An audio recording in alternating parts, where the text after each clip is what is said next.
دا خو تاسو بیخي فکر وکړئ چې د افغانستان لوبغاړي بې اتفاقه دي. موږ چې کله دوه میچونه خبره دا ټول لوبغاړي ناست دي. دا خبره تاسو ته کلیر کړم. ګورئ یوه خبره یاست لوبه د پاسه خړي دا ځوانان هېڅکله خپله مور نه خرڅوي. دا وطن زما مور ده. دا یوه خبره ګورئ واورئ چې یو طرف ته مې مور پرته وي راته چې مور دې الله نوم وطن سره خیانت وکړي. په والله او بالله او قسمت الله چې ما دې مور دې الله نه کړي په وطن سره خیانت ونه کړي. اتفاق او اتحاد کله چې موږ دوه میچونه وبېدل ما ټول لوبغاړي راوړل شمول کپتان صرف لوبغاړي مې راوغوښتل. په ټول جمع مونځ وکړه په ټولې مې کلمې تېرې کړې. ما د تاسو کې چا ته چا ویلي چې تاسو لوبه مه کوئ؟ ټول ویل چې نه. نو ما ولې نو دا خبره زه ډېر نه غواړم چې ورته چې ولې جواب تا ته معلوم دی ما ته معلوم دی. په دې به ډېر سره نه غږېږو.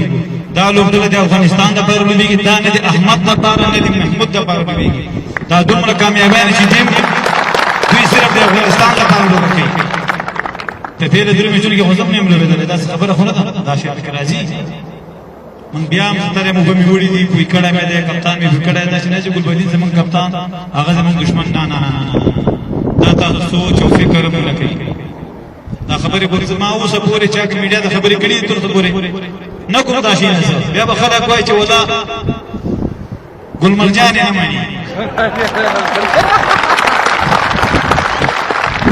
زه به یوه خبره ورته کوم هېڅکله موږ خپل ځان ته فکر نه دی کړی.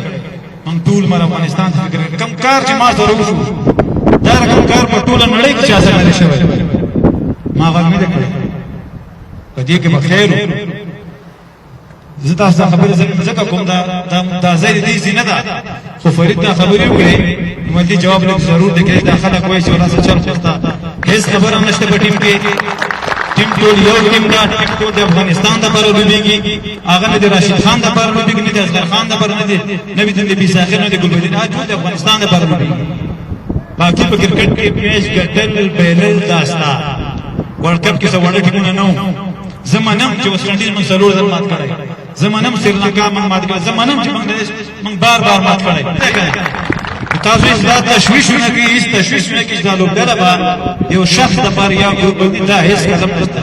چې کله هم په ټیم کې ګروپبندي راغله په هغه وخت ما د افغانستان ما په کرکټ پرېښی. ځکه زه هېڅکله په ګروپ کې لوبه نشم کولی. موږ همیش چې کله هم کرکټ خراب شوی خو سپین مې مه غږوئ که نه پټ ښیم. بیا خلک وایي چې اصغر ډېر سپین غږېږي. نو زه دې دپاره راوختم چې تاسو دې نه خاطرجم اوسېږئ. دا لوبډله صرف او صرف د افغانستان دپاره لوبېږي. او انشاءالله تعالی چې کوم روان ورلډ کپ ده ایشیا کپ ده هغه کې به تاسو ته معلومه شي چې کوم د نیمګړتیاوې موږ چې په هغه باندې کارونه وکړو هغلته موږ هغه ټیمونو ته ماتې ورکړو. تاسو دې نه خاطرجم اوسېږئ. د افغانستان یوه لوبډله ده او یو افغانستان دپاره لوبېږي. بیا هم تاسو نه ډېره مننه چې موږ خپل دعاګانې یادوئ. همیش دعاګانې کوئ د اتفاق او اتحاد. نو تاسو خلاص وئ چې ماشاءالله د افغانستان ټیم باندې د افغانستان ولس کې اتحاد او اتفاق پیدا شو. د افغانستان به په یو ورځ کې جوړ شي.